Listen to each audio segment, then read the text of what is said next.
E lá vamos nós, aqui é Paulo Cantarelli, escritor, professor de literatura e crítico literário, autor do livro de contos Recifenses, pela editora Mondrongo, e criador do site Entender Ficção. E provavelmente, se você está aqui, você já me conhece, já assistiu à primeira aula do nosso encontro de educação literária, como entender o que se lê e avançar nos estudos, e esta é a aula 2, Funções da literatura na autoeducação. Então, se você está aqui hoje, é porque você não aguenta mais ver homeopatia intelectual por aí. Ou seja, gente que às vezes até compartilha uma outra coisa que é verdadeira, mas em doses tão mínimas, mas tão mínimas que na prática não vai resolver seu problema, nem faz diferença. Então, eu gosto de trabalhar com problemas reais, com a realidade. Eu não gosto de terrorismo. E se você está aqui, é provável que você queira entender de forma definitiva como a literatura funciona. E isso pode ajudar muito no seu crescimento intelectual. Por exemplo, imagine que você vê um livro numa estante de uma livraria e você pega esse livro, abre, lê o sumário, lê o prefácio, e aí bate o olho logo nas primeiras páginas e em alguns segundos você decide se aquela obra literária vale ou não a pena para você.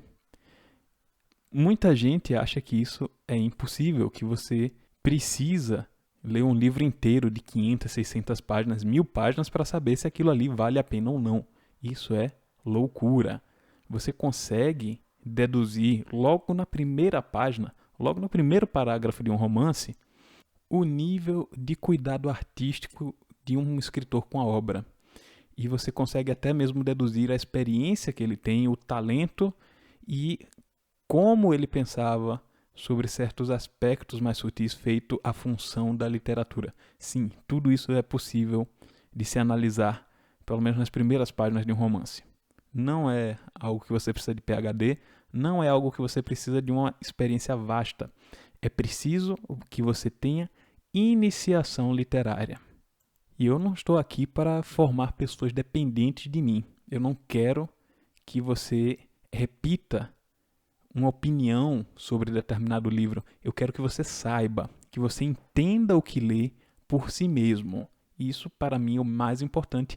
Por isso que eu gravei mais de 20 horas de podcasts, mais de 200 páginas de artigos gratuitamente na internet para ajudar justamente pessoas comuns, feito disso na primeira aula, a entenderem melhor literatura, a entenderem como funciona a ficção.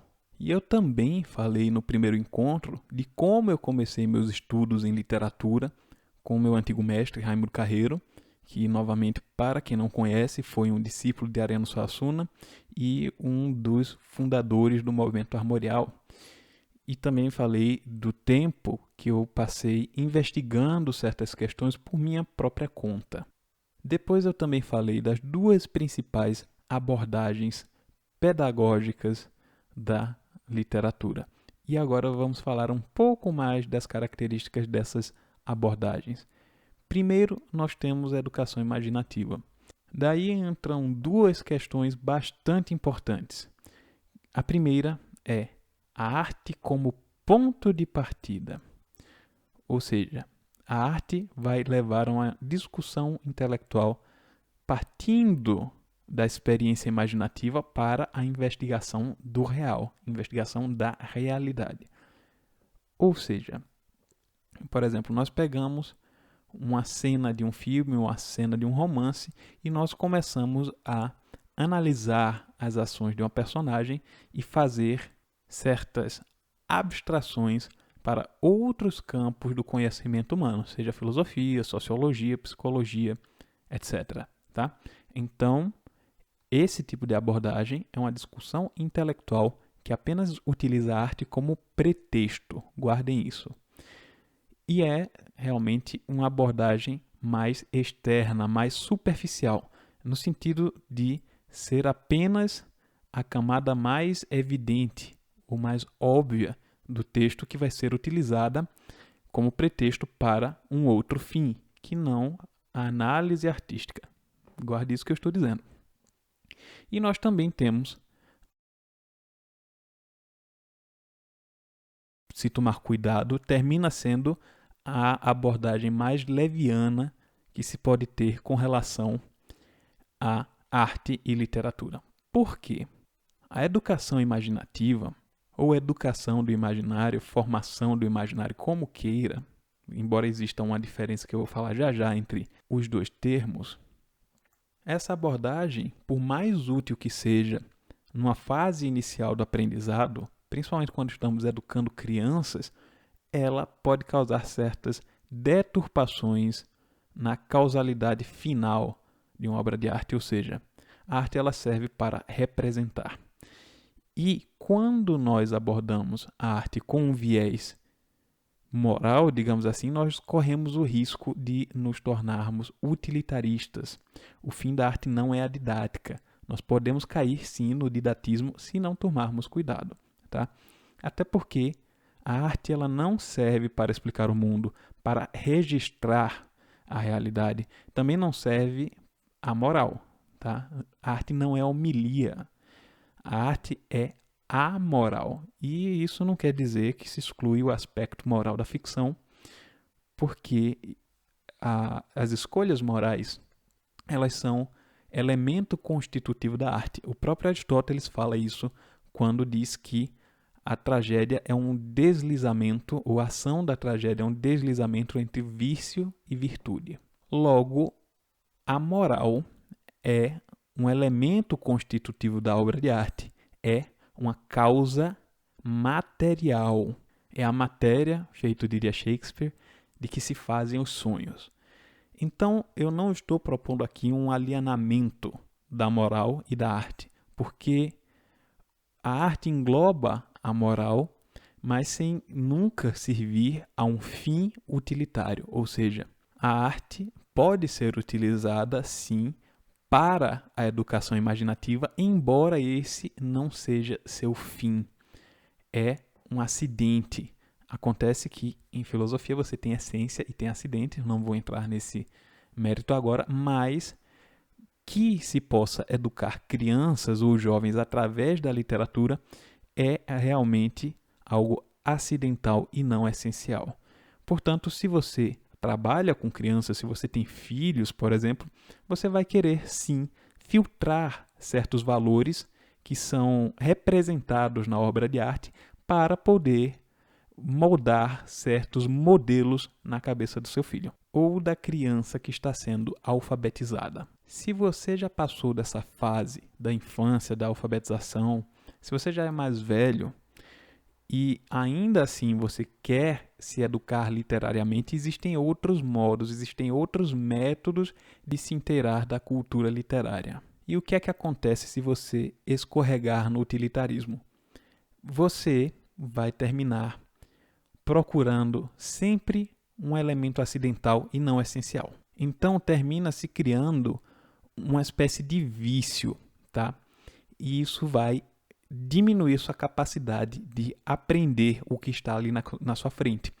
Você não vai saber, por exemplo, distinguir a linguagem denotativa da linguagem conotativa, você não sabe definir o que é uma metáfora, uma alegoria, ou então o que é o uso de uma linguagem literal, ou seja, denotativa, aquela linguagem que está no dicionário. Daí o sujeito fica procurando coisa onde não tem. Tem um ditado popular, mas eu não vou dizer que é procurar cabelo em algum lugar do sapo, né? Mas, enfim, você vai ficar procurando elementos que não estão lá e depois vai se frustrar porque não encontrou esses elementos que são acidentes, tá? Nem sempre a moral de uma obra de ficção é explícita. Você tem que saber investigá-la. Por isso que é importante, feito eu disse na primeira aula, fazer uma análise. Você precisa saber o que você está vendo. E em segundo lugar, ainda sobre esse tópico, eu não gosto muito do termo imaginário, porque, feito diz o Northrop Frye, em A Imaginação Educada, imaginário é aquilo que não existe. Eu sei que algumas pessoas utilizam imaginário como um conceito de um lugar onde você guarda as imagens, digamos assim, um lugar na sua mente. e é como se fosse um aquário. Tem aquário, tem imaginário, tem terrário, e lá fica uma espécie de catálogo de experiências.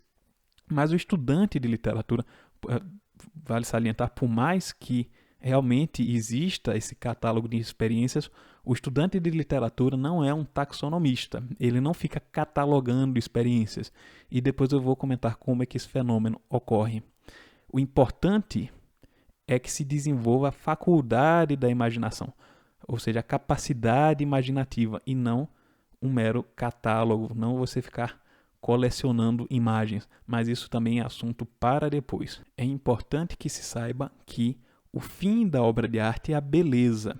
A beleza como sendo aqui um retrato, não um registro, tá? Um retrato é estilizado. Por exemplo, a diferença entre não um retrato 3x4, mas você pega aqueles quadros antigos, tá? De pessoas muito ricas que podiam pagar um pintor. O pintor, ele ia retratar a pessoa de um determinado ângulo que a favorece. Ou seja, ele ia fazer, às vezes, uma representação mais estilizada.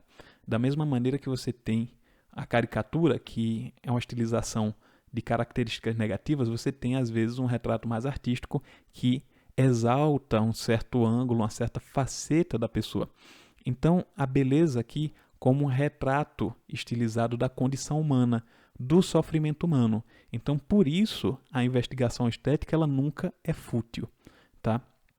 Isso também é um tema bastante complexo que eu já tratei em artigos do site Entender Ficção e também nos podcasts. Eu faço uma longa discussão sobre o que é o belo artístico, tá? Não confundir aqui o belo com bonito e feio, tá? Belo sinônimo de beleza, tá? B maiúsculo.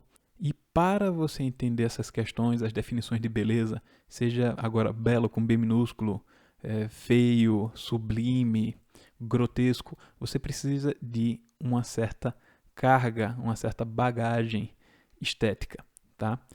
E daí surgem algumas outras abordagens do estudo da literatura e das artes. Mas qual abordagem seria mais eficiente para se estudar a arte como objeto de estudo em si? O estudo dos métodos objetivos de investigação intelectual.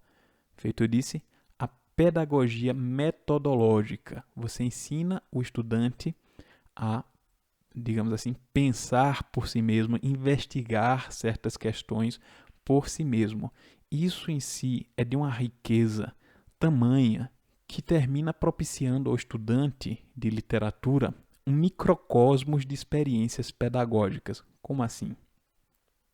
O estudo da literatura como um método, quando executado com um rigor máximo, digamos assim, com muita objetividade, esse estudo cumpre um papel que é essencial na formação intelectual de qualquer pessoa, tá? O estudante ele vai confrontar inicialmente as suas investigações com o que foi escrito sobre o assunto por outros estudiosos, tá? Pelos críticos. E isso fornece um real microcosmos de situações concretas a serem resolvidas pelo estudante, porque às vezes até o crítico pode errar, por mais renomado que seja. E aí, esse estudante que está fazendo essa investigação vai ter que recorrer a uma série de posturas e modelos de investigação nos quais deve se espelhar para conseguir resolver o problema. Então, daí você já vê a complexidade desse tipo de abordagem. Você precisa saber dar as ferramentas ao aluno para que ele aprenda a investigar com os próprios olhos, por si. Tá? É muito importante que não haja uma dependência na investigação literária com relação a seu ninguém, porque senão você vai estar recorrendo a uma prova social, digamos assim, e a um argumento de autoridade. É muito comum por aí em discussões literárias você ver as pessoas dizendo assim, fulano disse isso, cicrano disse aquilo. Mas as pessoas muitas vezes nem leram os livros. Elas não têm nenhuma percepção na qual se basear. Elas não investigaram as obras. Por isso que raramente eu me manifesto sobre obras ou escritores que eu não conheço. Eu não vou ficar repetindo a opinião da crítica sobre uma coisa que eu não estudei, sobre algo que eu não tenho experiência. Então, termina que o estudo da arte termina despertando muito mais interesse dos jovens para uma vida de estudos, ou por mais que esse termo esteja um pouco deturpado hoje em dia e desgastado, uma vida intelectual do que a própria filosofia. E com isso eu não quero dizer que a filosofia seja chata ou desinteressante, ou que seja pior que a literatura. São duas coisas distintas e com suas próprias características, mas a arte ela termina sendo mais acessível, porque a literatura ou a arte em geral tem contornos mais nítidos, os seus objetos de estudo são mais facilmente delimitados do que a filosofia em geral, no sentido de que a filosofia pode parecer um tanto abstrata e até mesmo confusa para quem não tem muitas experiências de vida ou que não possui uma bagagem cultural. A literatura, sim, termina aumentando a bagagem cultural de uma pessoa, mas isso também é um elemento acidental. Tem gente até mesmo por aí vendendo cursinho, dizendo que se você ler este ou aquele autor, você vai se tornar uma pessoa melhor. Mas o tanto de traste que eu conheço, que já leu, por exemplo, Tolstói, já leu Dante, já leu Homero, enfim, não tem a ver uma coisa com a outra. A literatura não te melhora como pessoa, mas até pode te oferecer alguns, digamos assim, modelos de comportamento no qual você pode realmente espelhar a sua vida e enxergar, poxa, eu estou sendo sacana aqui, eu estou fazendo isso aqui de errado, aquilo, mas não é também o propósito da literatura. Pode ocorrer, mas não é garantia de nada. E justamente por ser mais simples e mais acessível do que a filosofia em geral, os problemas da arte e da estética, que a estética também é um ramo da filosofia, conduzem de pouquinho em pouquinho ao hábito da reflexão filosófica, ao confrontamento de outras questões que são ramos também da filosofia, feito a lógica, a metafísica e a ética, por exemplo. E a arte, embora tenha uma certa independência relativa de bem e verdade, vai fazer com que você se confronte com o que é representado. Você vai ter sim um confronto moral, um confronto filosófico e, eventualmente, você vai criar o hábito da reflexão justamente por causa disso. E para que você possa realmente chegar a certos juízos, você precisa construir um arcabouço teórico. Para você entender o que você lê com profundidade, você precisa justamente de algumas ferramentas que hoje em dia não se encontra por aí nem em faculdade. E quando eu digo isso, não é exagero, tá? Eu tenho vários alunos, vários ouvintes que cursam a faculdade de letras e dizem que o meu conteúdo, seja gratuito, seja em cursos, é muito mais completo do que semestres na faculdade. E, inclusive, eu recebi uma vez um depoimento de um aluno muito dedicado, muito esforçado, Samuel Hernandes, que me disse o seguinte a respeito de um dos meus cursos. Acabei de ver a aula 4 agora. O melhor desse curso é a amarra entre as ideias. A gente compreende o conceito de arte imprópria e contrapõe ao que é próprio da arte. A representação que leva à beleza e que tem a ver com a finalidade, assunto da aula 3. E tudo isso para responder à pergunta: o que é arte? Pergunta essa feita na aula 2 e que tem a ver com o fim da aula 1. Resumo da ópera. Está tudo muito coerente. Dá até a impressão de que Paulo gravou todas as aulas no mesmo instante. E essa coerência é fundamental para a gente construir uma base sólida de conhecimento. De verdade, não é exagero. O que está sendo apresentado no curso e a maneira como está sendo apresentado, eu não conheci nem na escola, nem na faculdade. E isso foi justamente nas primeiras aulas do módulo 1 do meu curso O Leitor Crítico, cujas vagas, inclusive, estarão reabertas em breve, tá? Mas mais detalhes sobre isso depois. Então, eu sempre trato de criar esse arcabouço para meus alunos. Eu construo isso ao longo do módulo do leitor crítico e esse módulo sozinho abriu a cabeça de muita gente. E eu já disse, eu não estou falando para grandes eruditos, mas para pessoas comuns que querem progredir no estudo da literatura, na iniciação literária, porque, como eu já falei, a arte requer iniciação. Aliás, sobre a questão da erudição, já dizia o Gustave Flaubert que, para ser erudito, a memória basta. Ele escreveu isso no Dicionário de Ideias Feitas, né, que a maioria das pessoas acha justamente que erudição é você saber de muitas curiosidades. Mas, voltando ao ponto, nem todo mundo tem tempo para gastar investigando uma questão do zero. Por isso, foi importante eu ter encontrado um mentor muito cedo na minha vida. E, realmente, lembrando aí um pouquinho da aula 1, eu agradeço eternamente a Raimundo Carreiro por isso.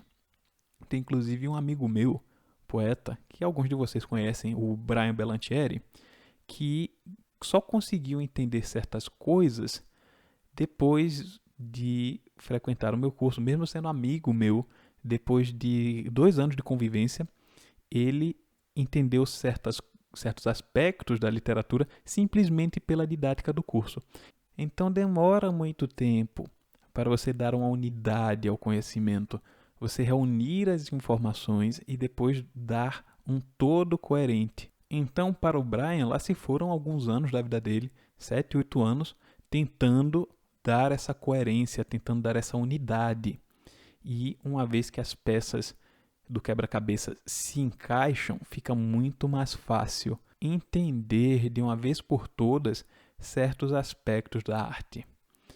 E o leitor crítico realmente foi concebido para capacitar os meus alunos a se tornarem leitores críticos, leitores superiores. Eu às vezes até digo, olha gente, eu quero que vocês cheguem num ponto que vocês não vão precisar de mim, nem para validar opinião. E para chegar nesse ponto, é preciso, dentre outros fatores, que você desenvolva a sua capacidade imaginativa, que eu falei lá atrás, a capacidade de conceber modelos possíveis.